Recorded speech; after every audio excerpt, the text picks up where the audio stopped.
해수부 공무원의 피격 사망 사건을 둘러싼 여야 공방이 가열되고 있습니다. 더불어민주당은 야당이 정부에 무능 프레임을 씌우고 남북 냉전 구도로 몰아가고 있다고 비판했고, 국민의힘은 북한의 통지문은 대부분 거짓이며 정부가 사건을 은폐한 정황이 있다고 주장했습니다. 추미애 법무부 장관 등이 아들 휴가 연장 의혹과 관련해 전원 불기소 처분을 받자 여야가 엇갈린 반응을 내놨습니다. 더불어민주당은 사필 규정이라며 야당의 사과를 요구했고, 국민의힘은 짜맞추기식 수사라며 특검을 추진하기로 했습니다.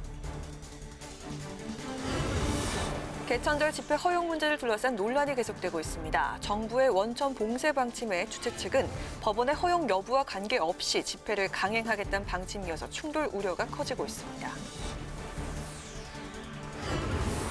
기성인사 대신 전통시장을 찾은 민주당의 추석 민생 현장 점검 내용과 북한의 공무원 피격 사건 진상규명 등 현안에 대한 입장을 민주당 박성준 원내대변인으로부터 들어봅니다. 뉴스앤 파워 인터뷰, 오늘은 시대전환 조정훈 의원과 함께 북한의 해양수산부 공무원 피격 사건 대응 과제와 앞으로의 남북관계 방향, 그리고 추석 연휴를 앞둔 민생경제 대책을 짚어봅니다.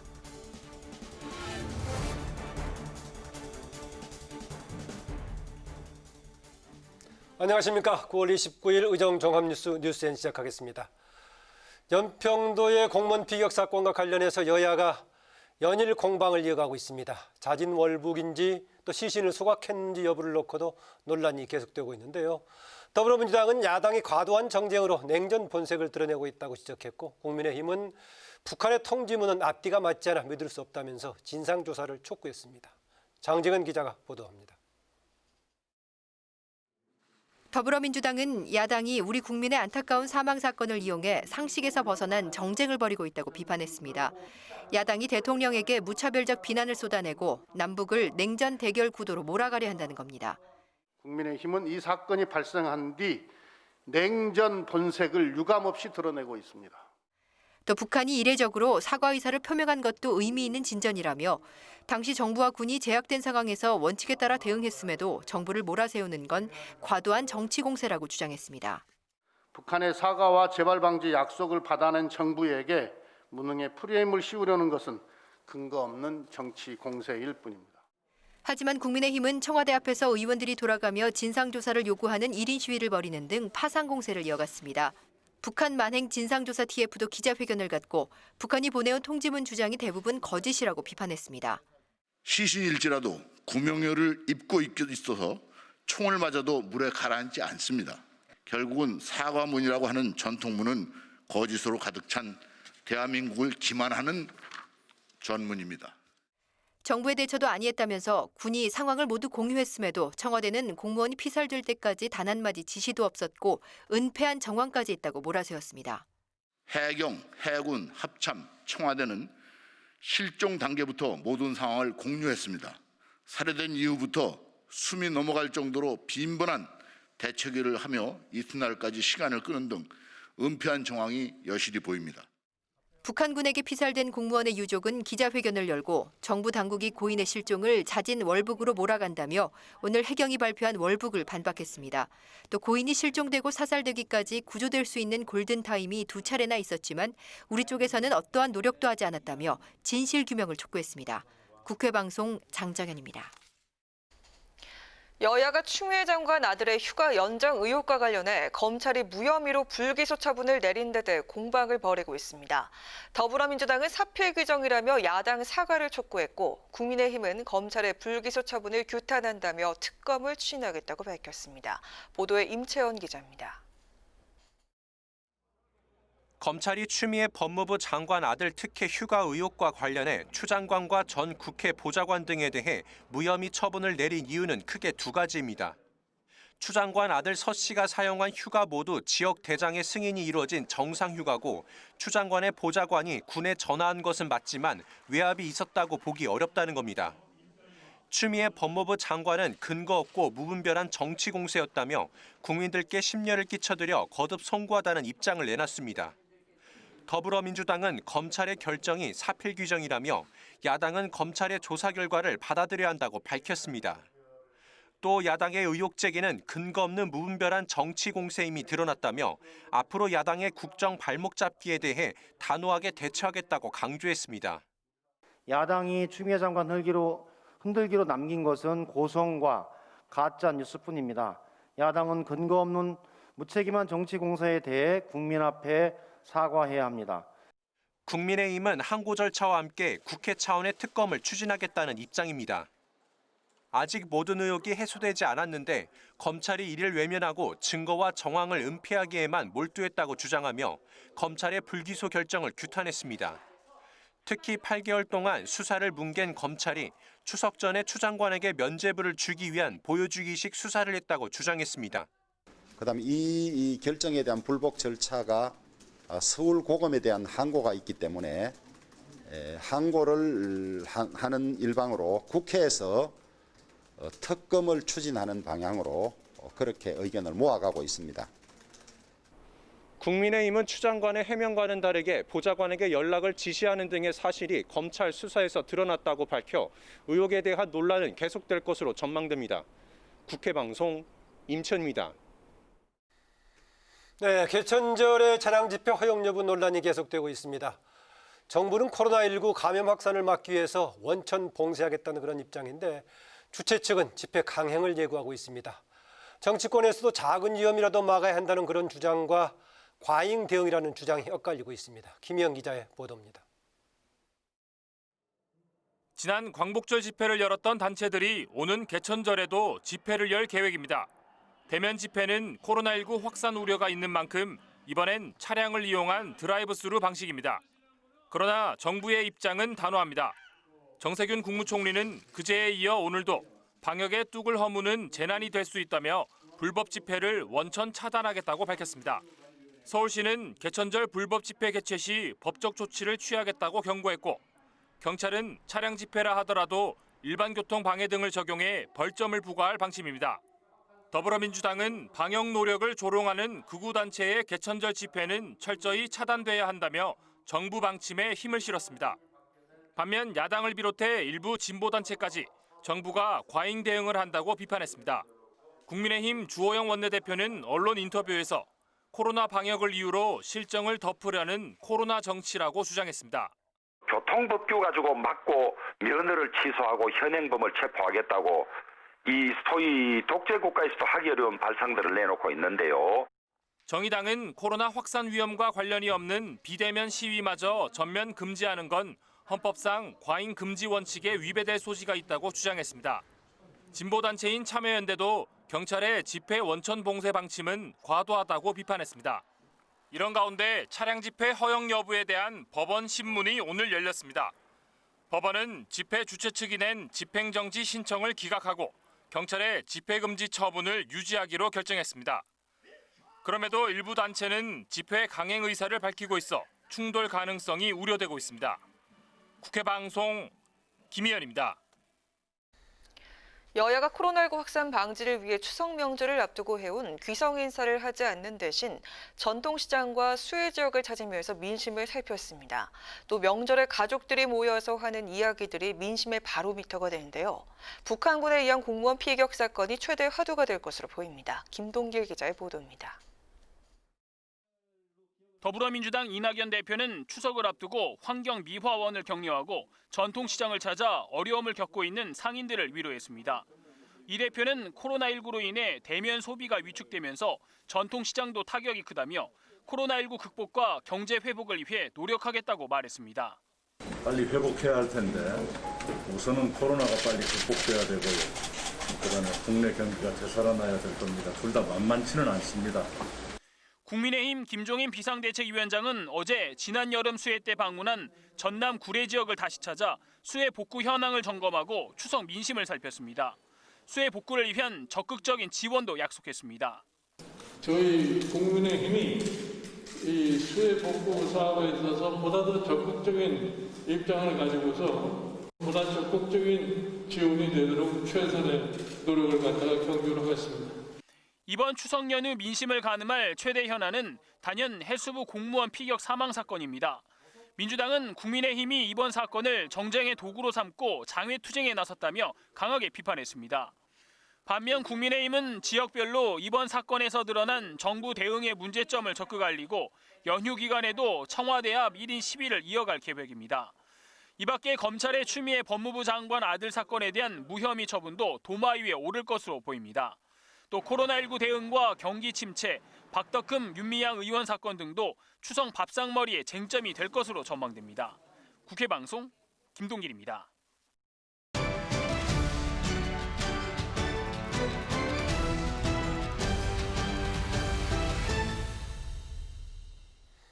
이슈 분석 한도영 기자입니다. 어서 오십시오. 어서 오세요. 예, 내일부터 이제 추석 연휴가 시작이 되는데요. 흔히 이제 추석 그러면은 추석 밥상머리, 여론 밥상머리, 민심 얘기합니다. 이번의 경우에는 지금 코로나19 때문에 가급적 모이지 말라 이렇게 하고 있는데 그럼에도 불구하고 어쨌든 간에 추석을 계기로 여론이 형성되고 하는 분기점 분명해 보이는데요. 이런저런 게 지금 앞에서 김동길 기자를 비롯해서 얘기가 나왔지만은 밥상머리, 화두 어떤 것이 될지 얘기가 나오고 있죠. 네, 그렇습니다. 이 코로나 때문에 고향 방문이 예전 같지는 않겠지만 그래도 명절은 가족들과 친척들이 모여서 세상 돌아가는 이야기를 하기 때문에 정치권이 촉각을 곤두세울 수밖에 없는데요. 이번 추석에서만큼은 좀 여당에 불리한 상황인 거 아니냐 이런 분석이 총평에 가깝습니다. 주요 이슈를 살펴보면은 이 북한군 공무원 피격 사건이라든지 이 추미애 장관 의혹 같은 주로 여당의 안 좋은 이슈가 많기 때문인데요. 말씀드리는 이 이슈들은 이 추석 기간에도 일단락되지 않을 가능성이 높고 추석 이후에도 공방이 계속이 될 가능성이 높습니다. 여기에 민주당에서는 이 제명 등의 방식으로 상당히 좀 빠르게 대응했다고 해도 좋을 김홍걸, 이상직, 윤미향 의원 관련 사안들도 대부분 조사나 재판이 진행 중이라는 점, 다시 말해서 끝나지 않았다는 점이 유리하지만은 않은 형국입니다. 네. 결론적으로 주로 이 야당은 공세, 여당은 리스크 최소화에 나서는 모양새입니다. 네, 야당이 공세적인 상황이라는 말씀인데 야당이 가장 부각시키는 이슈 한 가지를 꼽자면 어떤 게 될까요?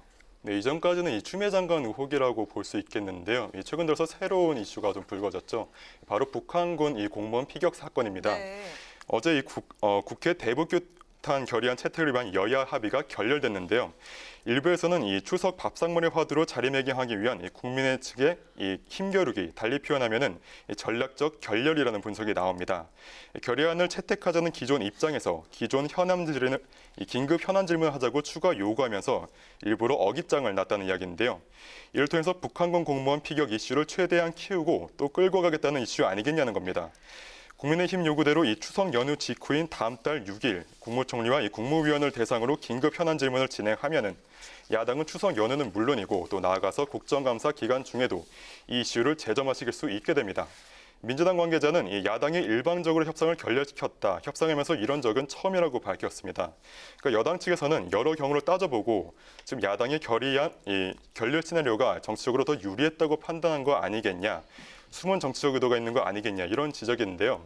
일단 국민의힘은 이 북한 도발을 지적하는 어떤 문구도 없는 이 맹탕 결의안을 결코 동의해줄 수 없다는 게 공식적인 입장입니다. 네, 지금 국민의힘은 결의안 문제를 비롯해가지고 청와대 쪽에 책임론까지 해가지고 추석 때 이 문제를 계속해서 지금 부각시키려고 해야겠죠? 예. 네, 그렇습니다. 이 주호영 원내대표는 연휴 기간 동안 좀 이 이슈를 적극적으로 홍보해달라고 의원들에게 좀 당부를 한 상태고요. 네. 또 비례대표 의원들은 연휴 기간 동안 릴레이 시위에 나서기도 합니다. 그러니까 지금 코로나19로 야외 활동을 자제하고 있는 상황이라는 걸 좀 감안해 보면은 이슈에 대해서만큼은 좀 상당히 적극적으로 나선다고 할 수 있겠습니다. 지금 연휴 기간 동안에도 릴레이 시위는 계속 되는군요, 그러니까. 네, 그렇습니다. 예. 그러니까 이런 야당 공세에 여당이 그러면 어떤 대응 기조를 세우고 있느냐 좀 궁금하실 텐데요. 네. 한마디로 말씀을 드리면은 신중한 대응입니다. 민주당 특위는 사실규명을 대응 기조로 지키면서 대신 지나친 정쟁으로는 커지지 않도록 관리한다는 방침입니다. 임명의 이 민주당 관계자는 먼저 야당의 행보를 본 다음에 대응하겠다는 입장을 밝히기도 했습니다. 네, 좀 다른 이야기로 넘어가 볼까요? 대권 잠룡들 이번 추석 연휴 어떤 움직임들이 있을까요? 네, 일단 가장 활발한 후보는 이 민주당의 이낙연 대표입니다. 이 수도권을 중심으로 이 활발하게 이 민생 탐방에 나설 계획인데요. 그러니까 연휴 기간에도 좀 쉬지 않고 시민과 접촉면을 최대한 늘린다는 구상입니다. 국민의당 안철수 대표는 지난 23일에 도덕적 우위에 서고 또 반공이념에서 탈피하자 이런 야권 혁신을 위한 10대 과제를 내놓았었는데요. 정기국회 이후에 좀 장기적인 안목에서 이 과제를 구체화할 방안을 좀 고민할 걸로 알려졌습니다. 그리고 유승민 전 의원은 이 개혁보수, 합리적 시장경제에 대한 저서지필에 주력한다는 방침인데 이를 매개로 향후 북콘서트로 이 복귀 이벤트를 할 거라는 예상도 나옵니다. 그리고 도정에 집중하겠다는 계획만 밝힌 잠룡들도 있습니다. 그러니까 원희룡 제주지사는 연휴 기간에 많은 사람들이 제주도를 찾게 예상이 되면서 코로나19 방역에 집중을 한다는 방침이고요. 또 이재명 경기지사도 이 경기도 이 도정을 위한 비상근무 체제를 유지하는 것 외에는 아직은 별다른 구상이 없는 걸로 알려졌습니다. 정리하면 코로나19 여파로 이 대부분의 이 대선 주자는 비교적 조용한 일정을 보낼 걸로 예상이 됩니다. 네, 유력 대선 주자들은 비교적 조용한 일정을 보낸다. 어쨌든 간에 현역 의원들과 정당들은 민심 현장 활동에 주력할 걸로 보이고요. 또 연휴가 끝나자마자 국감이 시작되기 때문에 상당수 의원들은 국감 준비한다 이런 얘기도 들려오고 있습니다. 이슈 분석 은도영 기자 수고했습니다. 네, 스웨덴을 공식 방문 중인 박병석 의장은 어제 할베리 스웨덴 통상장관을 접견한 뒤여서 스테판 레벤 스웨덴 총리와 만나서 한국과 스웨덴 간의 실질적인 협력 강화 방안을 논의했습니다. 박 의장은 이후에 스웨덴 국회의장과 단독 회담을 갖고 우호적인 협력 관계를 위한 우회 역할에 대해서 얘기를 나눌 예정입니다. 강민지 기자의 보도입니다. 박병석 국회의장은 오늘 스테판 르벤 스웨덴 총리와 만나 한국과 스웨덴 간 협력 확대 방안을 심도 있게 논의했습니다. 박 의장은 이어 안드레아스 노를리엔 스웨덴 국회의장과 단독 회담을 갖고 의회 정상외교를 이어갑니다. 이 자리에서 박 의장은 남북 국회회담에 대한 관심과 지원을 당부할 예정입니다. 현지 시간으로 어제는 스톡홀름 왕궁을 찾아 칼 구스타프 16세 스웨덴 국왕을 예방했습니다. 배석자 없이 단독으로 이루어진 이번 회동은 코로나19 발생 이후 왕실의 첫 외빈 접견입니다. 구스타프 국왕이 한국의 코로나19 방역에 관심을 보이자 박 의장은 국제사회의 연대가 무엇보다 중요하다면서 양국이 코로나19 치료제와 백신 개발에 협력하자고 제안했습니다. 이어 할베리 스웨덴 통상장관을 만나 세계무역기구 사무총장 선거에 출마한 유명희 산업통상자원부 통상교섭본부장에 대한 지지 당부와 함께 양국 간 경제협력 확대 방안을 논의했습니다. 우리 한국의 특별한 투자가 양국 모두가 윈윈이 할 수 있도록 저희들도 관심을 두도록 하겠습니다. 할베리 장관은 유명희 후보자에 대한 긍정적 견해를 갖고 있다는 뜻을 비쳤습니다. 박 의장은 앞서 지난해 문재인 대통령과 스테판 르벤 총리의 교차 방문 결과로 만들어진 K-스타트업 센터도 방문해 세계적인 유니콘 기업이 많이 탄생하길 바란다며 창업자들을 격려했습니다. 내일부터는 국회의장으로 5년 만에 독일을 방문해 프랑크 발터 슈타인마이어 독일 대통령과 상하원 의장을 면담합니다. 국회방송 강민지입니다. 정의당 심상정 대표는 오늘 이해충돌 방지 법안을 대표 발의하고 여야가 재정 논의에 적극 나서달라고 촉구했습니다. 심 대표가 발의한 법안은 사적 이해관계가 얽힌 공직자를 해당 직무에서 배제하고 국민권익위원회가 관리 감독을 총괄하는 게 핵심 내용입니다. 심 대표는 지금까지 제도적 허점을 이용해 부당하게 권력을 이용해온 각종 부조리를 더 이상 방관할 수 없다며 21대 국회에서는 꼭 통과되길 기대한다고 밝혔습니다. 경제정의실천시민연합이 오늘 허위재산신고 의혹이 제기된 무소속 김홍걸 의원과 국민의힘 조수진 의원을 공직선거법 위반 혐의로 검찰에 고발했습니다. 경실련은 이들 의원이 지난 총선에서 당선될 목적으로 선관위에 허위재산신고를 한 것으로 판단된다며 철저히 수사에 엄벌해달라고 촉구했습니다. 김홍걸 의원은 분양권이 신고 대상인지 몰랐다고 해명했고 조수진 의원은 11억 원 누락 의혹에 대해 혼자 준비하는 과정에서 빚어진 실수라며 사과한 바 있습니다.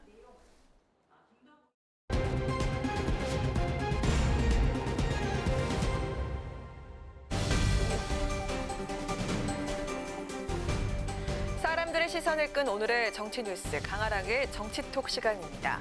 9월 29일 첫 번째 정치톡 만나보시죠.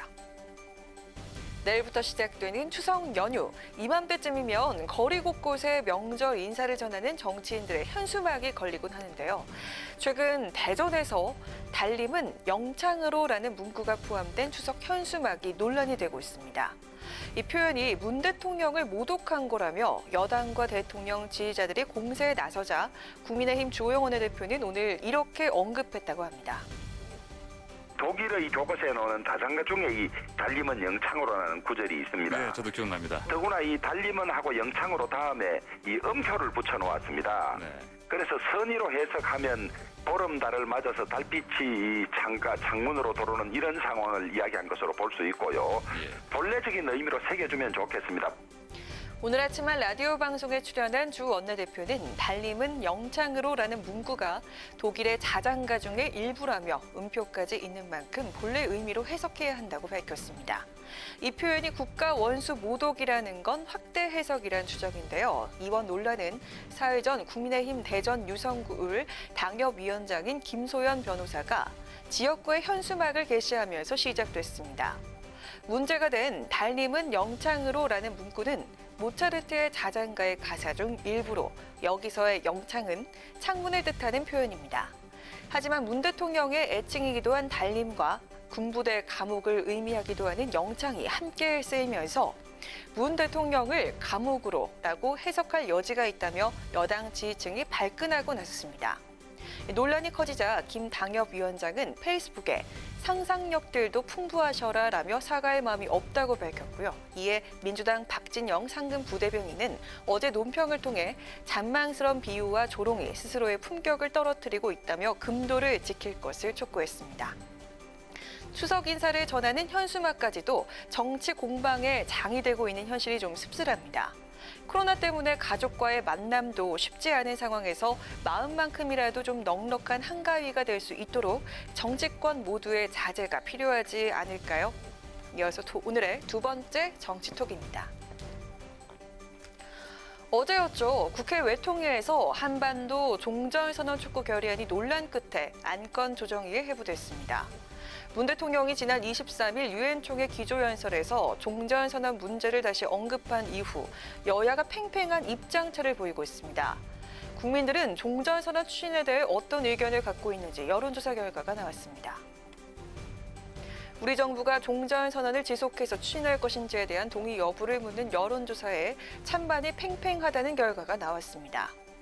리얼미터가 YTN 의뢰로 어제 전국 18세 이상 500명을 대상으로 조사한 결과 종전선언의 지속적인 추진에 동의한다는 응답은 49%, 동의하지 않음은 46%, 잘 모름은 5%로 찬성 응답이 약간 높게 나타났습니다. 진보 지지층에서는 동의한다는 응답이, 보수 지지층에서는 동의하지 않는다는 응답이 우세하며 찬반이 확연하게 나뉜 가운데 중도층에서는 동의하지 않음이 다소 우세하며 팽팽한 것으로 나타났습니다.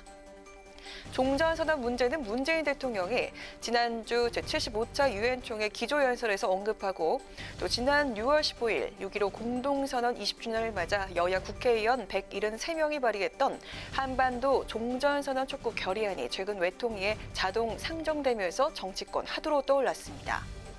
야당은 최근 북한의 공무원 피격 사건을 거론하며 지금은 부적절하다는 입장을 보이고 있습니다. 반면 여당은 지난 2018년에 종전선언이 이뤄졌었다면 이번 같은 불행한 사태도 없었을 것이라며 이럴 때일수록 더 추진해야 한다는 입장입니다. 네, 어제 외통위에서 논란이 된 한반도 종전선언 촉구 결의안은 여야 동수로 구성된 안건조정위에서 앞으로 최대 90일간의 심의를 진행할 예정입니다. 찬반 여론이 팽팽한 만큼 여야의 신경전도 계속되지 않을까요? 지금까지 강아랑의 정치톡이었습니다.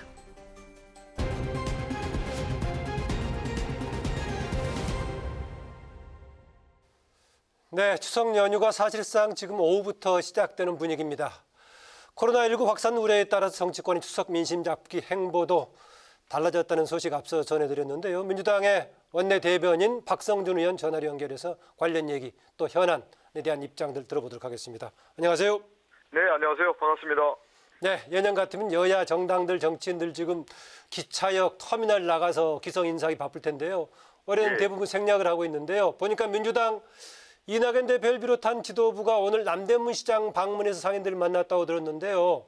여기가 박 의원 지역구에 포함되어 있던가요? 예. 남대문 시장이 중구에 포함되는데요. 오늘 이낙연 대표님과 함께 남대문 시장을 방문을 했었습니다. 예, 잘 됐다 그랬겠네요. 네네. 그런데 지금 이제 코로나 또 경기 침체 이중고를 겪다 보니까 상당히 어려운 점이 많았다라는 얘기들이 들렸고요. 또 이낙연 대표도 이런 말씀을 하셨어요. 예전 같으면 남대문 시장 서로 지나다니기 어려울 정도로 어깨 부딪히며 다녔는데 그렇습니다. 이번에 가보니까 너무 한산해서 상인들의 마음과 아픔을 충분히 좀 알고도 남을 것 같다 이런 말씀을 하셨는데 예. 그만큼 어렵다라는 것을 현실에서 느꼈습니다. 도로 가운데 중앙에 있던 매장들 많이 없었다고 그러던데 사실 그러던가요? 예. 지금 가보면 남대문 시장이 후하길 때 사람이 뭐 넘쳐났고 또 가게도 다 뭐 왕성하게 활동을 했는데 빈 곳이 상당히 많았어요. 그래서 그 빈 곳을 지날 때마다 좀 마음이 좀 아련하다고 할까요? 뭐가 이렇게 빈 마음이 들 정도로 좀 애석한 마음이 많이 들었습니다. 네. 박 의원께서는 지금 연휴 기간 동안에 민심 활동 어떻게 하실 계획입니까? 저는 지금 코로나 문제도 있고 또 당에서도 그렇고 접촉을 좀 많이 해서는 안 된다라는 자제를 호소하지 않았습니까? 예. 그래서 저는 좀 소규모의 분들에게 좀 인사드리고요. 또 한편으로 이제 전화 드려서 추석에 잘 보내라는 안부 인사 이렇게 드리면서 활동하고 있습니다. 예. 현안 관련 한두 가지 좀 질문드리겠습니다. 북한 측의 우리 공무원 피격 사건 정부 여당에서는 특히 당에서 보니까 나서가지고 월북은 거의 확실한 거다라고 기정사실화 분위기던데 유족 측은 오늘도 지금 외신 중심 기자회견을 갖고 그거 아닌 것 같은데 너무 단정하고 있다. 여러 가지 시뮬레이션도 하지 않고 단정지었다 비판하고 나섰던데 반면에 야당 측은 지금 북한 측에서 시신에 기름까지 부어서 불태웠다 이걸 하고 있는데 지금 약간의 지금 뭔가 문제 의식이 좀 초점이 다른 것 같습니까? 같습니다. 어떻습니까? 뭐 질문하셨으니까 좀 간략하게 좀 설명을 좀 드리면 지금 이슈가 되고 있는 것 중에 하나가 월북 문제였고 규탄 결의안의 내용 중에서 이제 기름으로 이제 불태웠다 이 내용들이 이제 가지고 상당히 좀 치열하게 전개가 되고 있는데 일단은 월북 문제 같은 경우는 월북의 정황이 상당히 크다라는 것이 이미 황희 국방위 간사를 비롯해서 야당의 간사들도 인정하고 있는 문제입니다. 그런데 이제 유가족들이 강하게 이제 반발하고 있기 때문에 이 부분에 대해서 이제 확실하게 또 단정지어서 강한다든가 이랬을 경우에 좀 문제가 크기 때문에 좀 조심스럽게 접근했던 문제였거든요. 그렇지만 월북의 정황이 매우 크다라는 점을 다시 한번 좀 말씀드리겠고요. 그 공무원 시신과 관련해서 지금 오늘 뭐 여론에서도 상당히 이제 뜨겁게 나타나고 있는데 하나는 이런 겁니다. 지금 주호영 원내대표가 군의 첩보 상황을 지금 사살한 내용을 가지고 지금 노출하지 않았습니까? 근데 제가 국방위에 9월 24일 날 이 문제를 가지고 감청 내용이라든가 첩보 내용을 비공개해야 된다라는 데에서는 여야가 모두 일치해서 비공개로 진행됐던 문제였거든요. 그리고 그 이후에는 이 내용에 대해서 언급이 되지 않았는데 오늘 이 피격 사건과 관련된 쟁점들 특히 규탄 결의안 내용과 월북 문제가 맞물려 있다 보니까 관련 내용을 야당의 원내대표뿐만 아니라 야당발 가장 비공개에 대한 내용들이 지금 공개되고 있어서 상당히 문제가 있다. 이것은 첩보 같은 경우는 국가의 자산이기 때문에 철저하게 지켜야 되는데 그렇지 못했다는 점을 다시 한번 지적하고 싶습니다. 그 문제에 대한 인식이 너무 다르기 때문에 야당 측에서도 그걸 좀 꺼내서 얘기한 거 아닐까요? 그렇죠. 근데 이게 야당에서 꺼냈다라는 건 뭐냐면 이걸 철저하게 사실관계를 규명을 하고 또 국방부 발표라든가 북측에서 발표한 내용이 있지 않습니까? 그렇기 때문에 이제 공동조사를 하고 통신선을 다시 연결을 해서 이 문제를 통해서 정확한 진상 규명을 할 필요가 있다라는 것이 이제 민주당 측의 생각인데 야당은 사실은 이 문제를 이제 이슈화하고 정쟁화해서 추석의 밥상에 올릴 수 있는 이슈 메이킹을 하다 보니까 정쟁이 대상하고 있다라는 생각이 듭니다. 마지막 이 질문 좀 드리겠는데요. 지금 이제 어제 규탄 결의안 불발에 대해서 서로가 여야가 이제 책임을 달리 상대 쪽으로 두고 있는데 야당 쪽에서 새로 할 때는 이제 처음에 꺼냈던 긴급 현안 질의 이것도 같이 하면서 하자라고 제안을 하고 있는데 그게 지금 실현될 가능성이 있습니까?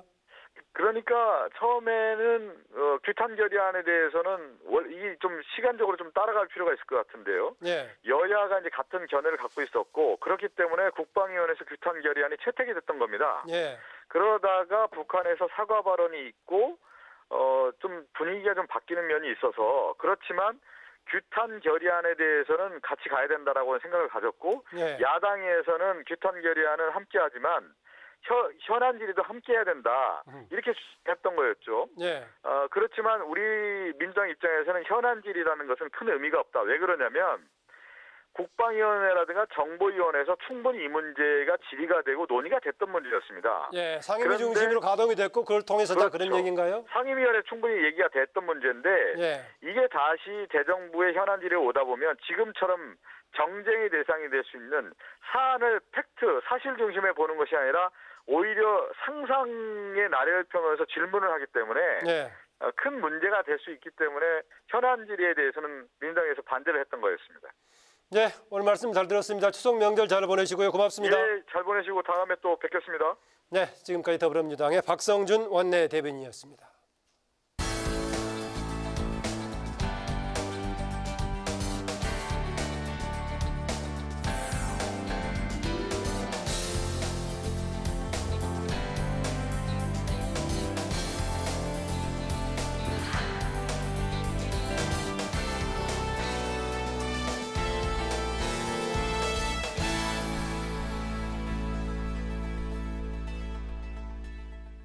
네, 이번 시간은 뉴스엔의 파워 인터뷰 코너입니다. 북한 측의 우리 공무원 피격 사건 지금 파장이 계속되고 있습니다. 여야는 조금 전에 질문제가 하는 것 보셨다시피 이에 대한 입장과 대응에 뚜렷한 차이를 보이고 있는데요. 지금 세계은행에서 15년 넘게 몸담한 걸로 제가 알고 있는 경제통이죠.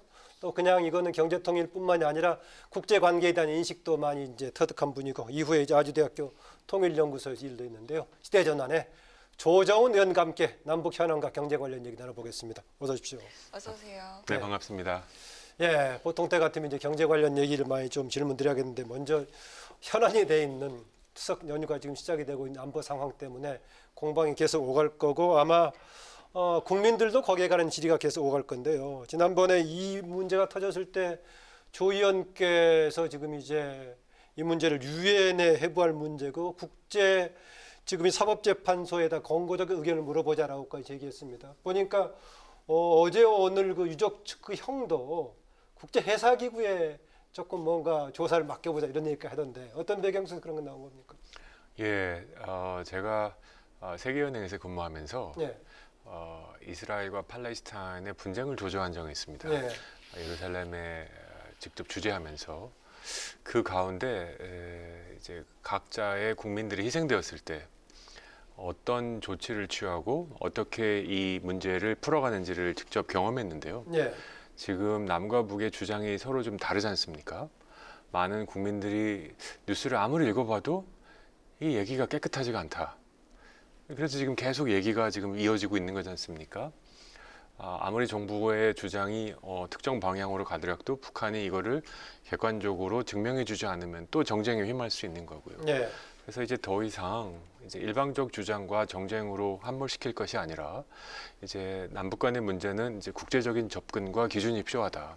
그리고 이런 방법을 통해서야만이 우리 국민들이 납득할 수 있는 설명을 얻을 수 있고 설명을 넘어서 이 문제의 핵심은 결국은 사건이 일어나게 된 정확한 경위 그리고 책임 있는 당국의 사과 그리고 이거에 관련된 피해 보상 배상 이런 문제들이 세 가지가 이제 어느 정도 맞춰질 때 얘기가 이제 끝나가는 거거든요. 네. 근데 지금 현황 파악도 아직 안 되고 있고 사과라고 하지만 이게 적정한 수준의 사과인지에 대한 논쟁이 있고 그러면 이거 책임자들을 어떻게 처벌했는지 우리 국민을 이렇게 피살한 거에 대한 보상 배상은 무엇이 있는지에 대한 논의가 전혀 일어나지 않습니다. 그래서 이거는 막 케이크를 한 100가지 방법으로 자르고 있는 거거든요. 네. 이래서는 답이 안 나온다. 그래서 저는 정부도 이럴 경우에는 보다 많은 정보가 적은 정보보다 좋습니다. 비록 민감한 정보임이 틀림이 없습니다만 우리 국민이 이런 정도의 정보를 소화할 능력이 충분히 있다고 저는 생각합니다. 아까 정보위에서 비보도 전제를 했다는데 너무 밖으로 노출된 거 아니냐라고 여당 대변인은 약간 아쉬워했던데 어떻습니까?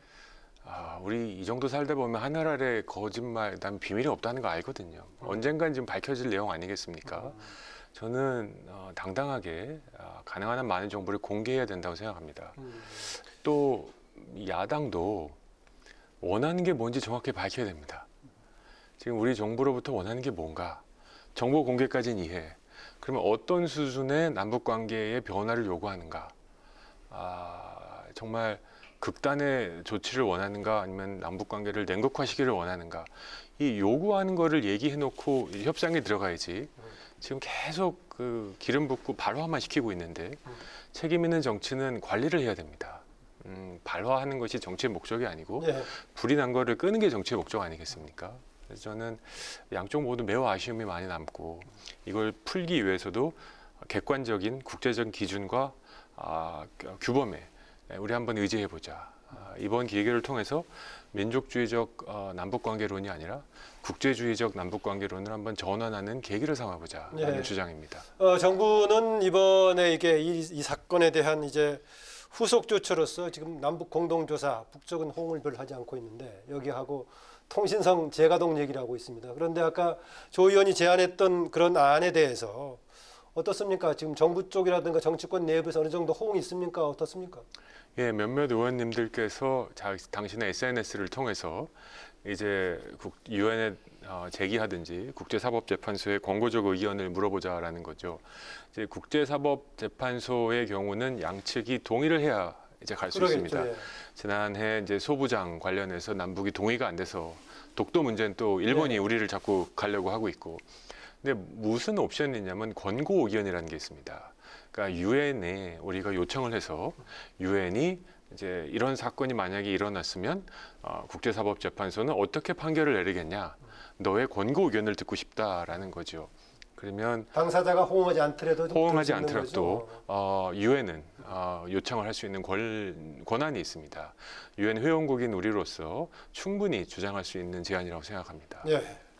네, 여야는 국회 차원의 대북 규탄 결의안 채택과 긴급 현안 질의를 놓고 신경전을 벌이다가 결국 불발되면서 무산이 됐는데요. 이 부분 어떻게 보시는지 먼저 여쭙겠습니다. 네, 불발시키고 두 쪽 다 불발시키고 싶었다고 생각합니다. 그래요? 네, 저는 이걸 살리고 싶고 규탄안을 마련해야겠다고 하면 한두 문장 갖고 덮어질 일은 아니었다고 생각합니다. 물론 규탄안이 정치적이고 상징적 의미밖에 없고 구속력이 없는 건 알고 있지만 북한의 행위에 대해서 대한민국의 입법기관이고 국민의 대표기관이 정말 규탄한다라는 메시지는 매우 필요했는데 저는 이거를 정쟁으로 이용하려고 또는 부담이 되어서 이걸 놓친 거라고 생각하고요. 하루라도 빨리 합의를 해서 규탄안을 만들어내야 된다고 생각합니다. 규탄안의 워딩, 규탄안의 단어, 표현이 중요한 게 아닙니다. 규탄안 자체의 무게가 80%고요. 90%고 내용은 10%도 안 된다고 저는 생각합니다. 그 규탄 주로 대상이 어디 국제사회를 향해서 지금 호소하는 거라고 보십니까? 어떻습니까? 규탄의 1차적인 대상은 당연히 북한이어야 된다고 생각합니다. 근데 그게 이제 효과로 봤을 때? 효과를 봤을 때는 저는 국제사회도 갈 수 있다고 생각합니다. 이 문제는 남남 갈등을 초래하는 것이 아니라 우리가 하나로 단결되어서 더 이상 남북관계를 이렇게 끌려가지 않겠다. 그리고 아무리 남북관계를 풀어내고 싶어도 북한이 이런 식의 비국제적인 행위를 할 때는 한 발자국도 나갈 수 없다라는 단호한 메시지가 필요한 시간이라고 저는 생각합니다. 예. 또 하나가 이제 이른바 종전선언 촉구 결의안 여당을 중심으로 제기가 됐었는데요. 뭐 이거 실현을 위해서 문재인 대통령의 이제 유엔 연설도 있었지만은 여기 안보 라인들 줄줄이 미국 방문하고 이런 상황입니다. 그런데 이럴 때일수록 필요하다는 주장을 오히려 여당을 하고 있고 또 비판 쪽에서는 이런 지금 상황에서 종전선언을 할 때냐 이런 얘기 하고 있습니다. 그런데 그 전에요. 종전선언 2018년에 한참 남북관계가 아주 이제 잘 풀려갈 때 종전선언이 어떤 것이 종전선언이냐 논란이 당시 있었거든요. 유엔사 지위 같은 거 상관없느냐라고 했을 때 문재인 대통령은 정치적 선언이라고 했는데 지금 쓰고 있는 종전선언도 그런 의미입니까? 저는 지금 정부의 종전선언은 현상 타파를 위한 하나의 계기로 삼고 있다는 생각이 듭니다. 네. 종전선언의 법적인 의미, 왜냐하면 우리가 사인 당사자가 아니었지 않습니까? 네. 그러면 이제 뭐 다 아실 텐데 그럼에도 불구하고 종전선언을 통해서 한반도의 그 뭐라 그럴까요? 냉전 그리고 위험의 수준을 낮추겠다라는 정치적 의도였고 법적인 절차였는데 지금 이 시점에서 종전선언을 들고 나온 건 이제 가만히 생각해 보면 북한도 현상 유지를 원하는 듯하고 미국도 11월 대선까지는 별 변화를 현상 유지를 지금 원하는 듯하고 일본도 이제 리더십이 바뀌면서 뭐 이런 거 생각할 겨를이 없고 어쩌면 한반도에 일어나는 일들을 관여하고 목소리를 내는 측의 대부분은 지금 현상 유지를 지지하고 있다고 볼 수 있습니다. 근데 우리는 이걸 이제 극복해서 현상 타파를 해보겠다는 거거든요. 과연 이게 현실 가능한 일일까? 지금부터 남은 이 정부의 시간을 현상 타파를 위해서 집중해야 될까라는 데는 저는 약간의 회의가 있습니다. 그 틀에서 그렇고요. 당장은 이번에 지금 이제 피격 지금 이제 불태우는 사건이 벌어진 국면, 단기적인 국면에 맞췄을 때 이것이 오히려 문제 푸는 데 도움이 된다는 일부 여당 의원들의 주장, 합당하다고 보십니까? 종전선언의 의미를 희석시킬 수 있습니다. 아하. 네, 종전선언 해봤자 이런 사고 또 나면 어떡할 건데 라는 질문에 우리가 명확한 대답을 할 수 없습니다. 그러니까 선언이라는 것이 힘을 얻기 위해선 선언을 둘러싸고 있는 외생 변수, 환경이 받쳐줘야 되는 겁니다. 네. 불이 났는데 여기는 불 나지 맙시다라고 선언해봤자 믿는 사람이 별로 없습니다. 그래서 종전선언이 갖고 있는 가치, 의미를 너무 희석시키고 있다라는 생각이 듭니다. 네. 네, 경제 관련 하나에 대해서도 좀 짚어보도록 하겠습니다. 의원께서 현재 산자위 소속이기도 네. 한데요. 지난 22일에 4차 추경안이 국회 본회의를 통과할 때 의원께서 기권을 행사를 네. 하셨습니다. 이 재난지원금 지급 방식을 두고 선별이나 또 보편이냐 논란이 있어 왔는데 선별 지급 방식에 대한 반대 입장을 표명하신 건가요? 그렇게 볼 수도 있고요. 4차 추경이란 게 59년 만에 이루어졌습니다. 그렇죠. 네. 61년 이후에 있는 거니까. 그렇습니다. 나중에 우리 후배들이 이 4차 추경을 바라보고 공부할 때 저는 이렇게 생각할 거라고 생각합니다. 겨우 이거 하려고 4차 추경했을까? 겨우 이 정도 하려고 59년 만에 4차 추경을 했을까? 두 가지에서 아쉽습니다. 첫 번째는 규모에 있어서 지금 불이 났는데 불을 꺼야 되거든요. 근데 자꾸 물의 적정량, 가능한 한 물을 조금 써서 불을 끄고 싶다고 하는데 현직에 있는 소방서는 다 아십니다. 불을 났는데 물 끄는 거, 물의 양을 배급하는 소방관은 없습니다. 불을 끌 때까지 붓는 거고요. 두 번째는 지급 방식입니다. 우리 정부께서 이런 말씀을 하셨습니다. 책임 있는 담당자께서 가장 필요한 분들에게 두텁게 주겠다. 네. 그게 이제 선별 지급의 명분이었는데 잘 생각해 보면 팩트는 그렇지 않습니다. 우리 사회의 가장 경제적으로 최하위 계층은요.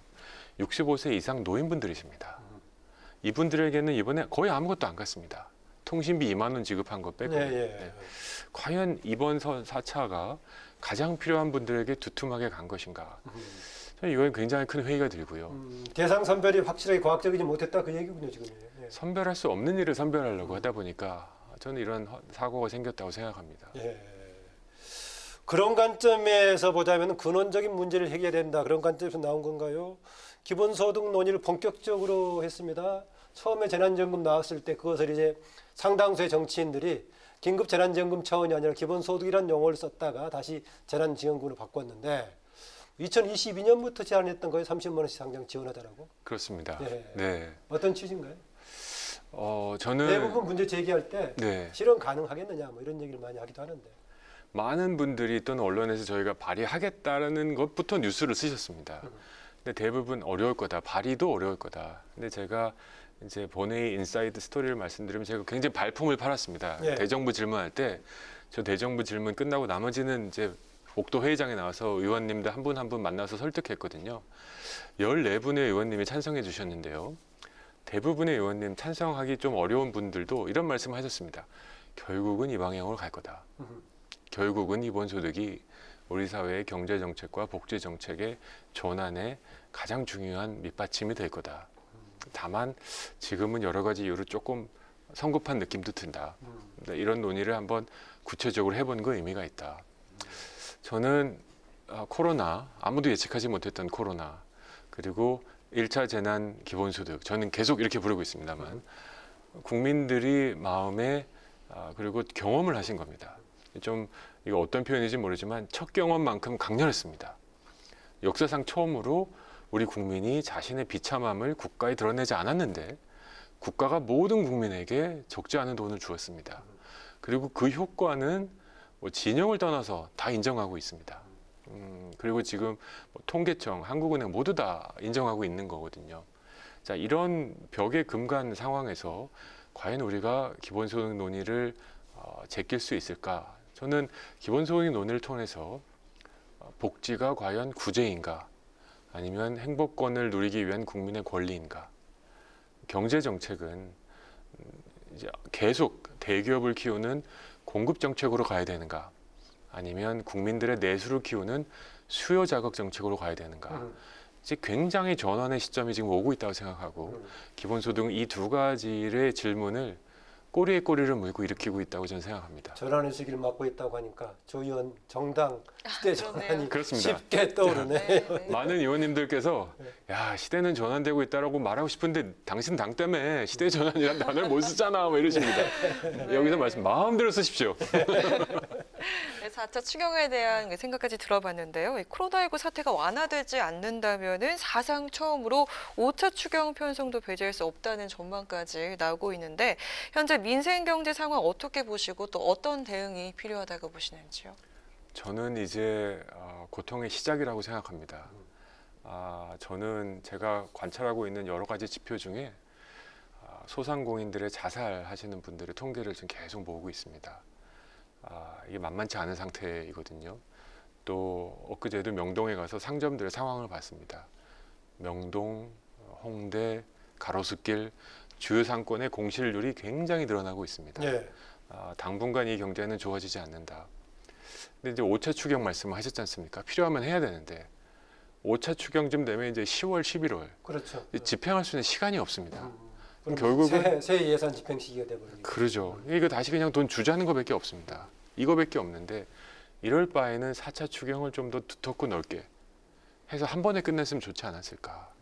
4차 추경 7조 하면서 5차 추경 필요하면 하겠다라고 하는 이게 재난 상황에 맞는 정책이 아닙니다. 그런데 2차 추경도 지금 상당수가 집행되지 못했다라고 얘기하고 있습니다. 그렇습니다. 민간 부분 활용하자고 했던 것이 되지 않았다라고 얘기하고 있는데요. 네. 그런 거 보면 구상들이 조금 현실성이 좀 떨어진 측면도 있었다고 봐요. 맞습니다. 네.